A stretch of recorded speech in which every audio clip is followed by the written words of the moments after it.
inside of me. Don't come around, don't break my fall. I'm not too high. I think it's kind of important to capture moments as they happen, and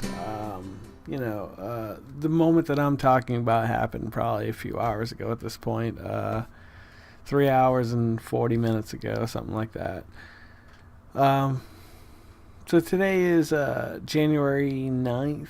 I guess it's now the 10th, and but on the 9th, our dog Poe, who we've had for 4 or 5 years now, she had epilepsy, and it got to the point where it got really bad. And tonight was the night that there weren't enough medicines or miracles in the world to save her, and we had to make that rough decision to take her out of her pain and let her be free of this body and this life. I growing up, I always thought that there was this beautiful, lovely place where when you die, you get reunited with your family and your friends and your pets and all this. Actually, not pets, or at least based on my original beliefs growing up. And so death has always been a part of my life. There's a song I wrote called Softball, and there's this outro part that repeats the mantra, death is a part of life, death is a part of life, death is a part of my life. And it's so true. And I know people experience horrible things in their lives, and I don't think anybody should ever consider anything that happens in their life the deciding factor on who they become. I think it's foolish, and it disgusts me in a way when people are like, well, this happened to me, so this is why my life sucks. Well, you know what? That's your problem. You chose to allow a moment in your life to dictate who you would become, and I think you used it as a crutch. I'm not talking about any specifics here, but there's so many people out there that use that, and don't judge me by saying this, but like, I was raped. I was not murdered. You know what I'm trying to say though. My dad died, my mother died, my dog died, our house burnt down. All those things suck, but they're things that, like, if you are still alive and able to talk about that moment, you're still alive. Like, and I'm not trying to depreciate the value of your loss or your pain, but to allow yourself to accept one moment in your life to dictate the rest of your life, and use it as an excuse of where you could go or what you could become, is absolutely foolish. And I know it's hard to get over that. Like, I could use so many excuses in my life to explain why my life went the way it did. I have experienced death every few years in my life. Like, I have no family outside of my through marriage and having children. Beyond that, I have an aunt and 3 cousins who also have family. But when I was younger, I was closer to them, but I'm not anymore. And I could literally sit here at this moment and just be like, you know what? I'm going to use all those deaths. My mother, my father, my grandmothers, my grandfathers, my aunts, my uncles. I never had any brothers and sisters. I have half brothers and sisters who never had anything to do with me, which I'm also not using them as an excuse. But tonight was a rough night because for the first time in my life, you see, my mother always told me she was allergic to dogs and cats growing up, so I never had any pets.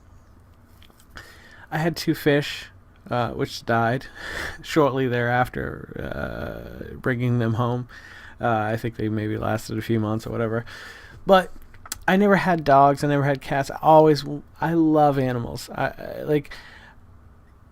I always thought I'd be a veterinarian when I was, pre 10 years old. Like, that's what I thought I would be because I love animals that much. As I've grown, I hate pets. I hate the idea and the concept of owning or making them part of your family. It's like, I get it to a certain degree. There was a point in time in history where we domesticated, felines and canines and used them basically to either further our emotional needs or hunt foxes or whatever it was. I get it. I understand evolutionary wise why we are with animals the way we are now, but so many people claim to love animals. I love animals. I want to be a vet. The problem is that they base that decision on the last 400 or 500, 600 years of our history, rather than the idea that we as living creatures on this planet deserve our freedom to the fullest extent. Like, I think, you know what I mean? And this goes back to what I was talking about earlier about like pets in heaven. You know what I mean? Like, I was always told growing up that animals didn't have souls, so they don't go to heaven. The Pope disagrees with that now, which is really great. It's just so funny how, like, religion evolves to appease the masses so that you can still control them by fear. All right, I'm getting off on a tangent now. Anywho, my point is that, like, we had to put Poe to sleep today. And it sucks. It sucks in every aspect of the word. And it made me remember that's the reason why. And maybe it was the reason why my mother was allergic to pets. Like, I don't want pets. Like, I don't want the responsibility. I don't want the... I just feel like... Yes, it sucks. There are all these shelters with pets that or animals that need adopting, and it's just like, we are the people that put them there. You know what? Dogs at one point in history ran free. Cats ran free. And we bred them and sold them and forced them into families. And it's just like, I recently had this epiphany moment in my life. I started thinking about animals. And I started thinking about religion and science. And a lot of people have this theory that, like, they're okay with shitting all over religion when it suits them.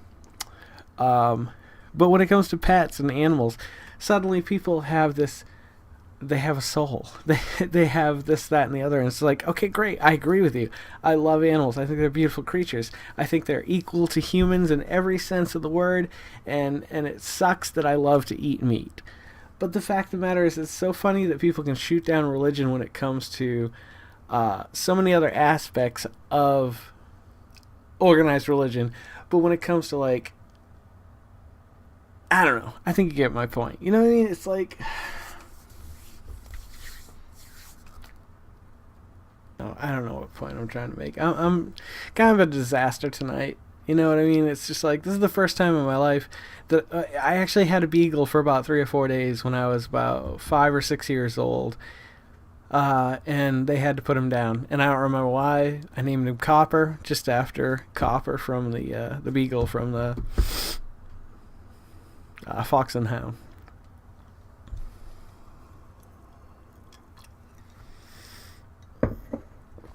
And finally, Toby's getting old, and he's getting really old, and, like, it sucks because I know he's not going to be with us for much longer, maybe a few years if we're very lucky.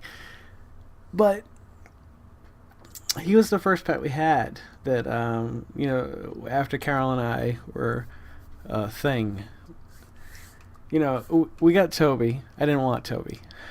Toby came into my life and made me a cat lover. I love cats. I love dogs. But cats are awesome. Cats, especially a good cat, you know when they want to be with you and they want to spend time with you. They want to hang out with you. They want to be pet by you. And they want to be part of your life. Like, it's cool. It's awesome. Dogs, on the other hand, like, and I hate to say this, it's almost like the slightly less intelligent species. Like, they're just like, I want food. I want to go pee. I want food. Oh yeah, scratch there. That's good. Oh, look at that. What's that? Like, I just feel like, I don't know how much love is shared between an animal and its owner, but, like, it makes me sad nonetheless. Like, I loved Poe to death. And you know what's funny? I called her a piece of shit. That's all I ever call her. She's a piece of shit. Because it's me putting up those walls, because I know death is coming eventually for everything I love. And,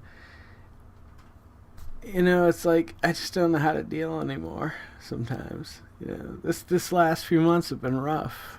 And emotionally, sometimes I don't even know anymore. Like, Poe, I cried more for Poe tonight than I did for my mother. I don't know how to feel anymore sometimes. Sometimes I don't know how to share my feelings. I don't know how to live my feelings. And I feel like I've shut down a lot of aspects of me that made me me. I know it's getting a little deep, and I didn't mean this to go there tonight, but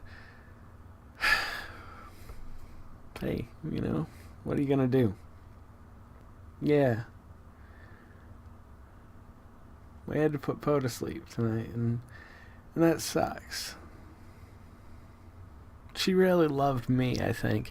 You know, it's kind of contradictory to what I was saying earlier about animals being capable of emotions, but like, when I saw her tail wag, especially for the last time tonight, that was like a fucking stake through the heart, man. Because we sat in a room and made the decision, you know. And yes, there are the good moments that you have, but those good moments aren't going to last forever, and they're going to get worse and worse, and you're just basically torturing this poor creature at that point. Because we decided to domesticate them in the first place.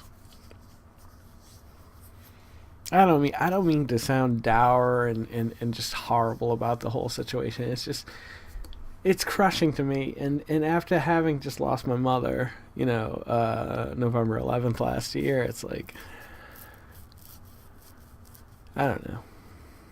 I don't know where I'm going with this. I just wanted to share with you how I was feeling at this very moment in my life, what I was thinking about, and how I got to where I am right now. You know, the sun will shine tomorrow, maybe. Who knows? You know, it's like, I hate to sound dark and depressing, but I don't know. Humanity's a fucking horrible experience on this earth. Like, they're good folk. I know a lot of them. Most of my friends are great folk, but the overall experience of life and humans existing on this planet has just been bad. It's like, I feel like, I mean, everyone should be who they are, but how did we get to who we are? I don't know. But it's just been a rough night. And a lot of people, a lot of my friends out in the social media world, also, you know, friends that I am friends with in the real world, just came through and just had a lot of nice things to say. And I wanted to share with you how I was feeling, and let you know also that I really appreciate it. Like, I know a lot of you have gone through this before. I just handle things like when somebody hands me this kind of weight, I don't know if it's something the way I'm wired or whatever, but I take it really tough. Like, life has been really tough. When things go bad, they're extra, extra, extra bad. And I don't know. There you go. What I want you to do is just be a better person tomorrow. Smile. Make people smile. Take care of yourself. Take care of the world around you. You know what I mean? Make things better. Make the world a better place. Through you and who you are. Like, don't go out of your way. Be who the world, not who the world wants you to be, but who you want to be for the world. Like, give the world your best. This is stupid, I know. I'm sorry. Anywho, thank you guys for tuning in. It means the world to me. If you're loving watching these as much as I'm loving making them, please consider subscribing, liking, and commenting to give us something to talk about. Don't forget to make somebody smile tomorrow. Make yourself a better person tomorrow than you were today tomorrow. Let's make the world spin a little bit happier together. Take care of yourselves, take care of one another, and take care of those around you who can't take care of themselves, because they're absolutely the ones that need it the most. Never let your inner child die. Never fear death, okay? Live in love. All right. I'm Jason Oliver. I'll see you guys a little bit further on down the road. Good night.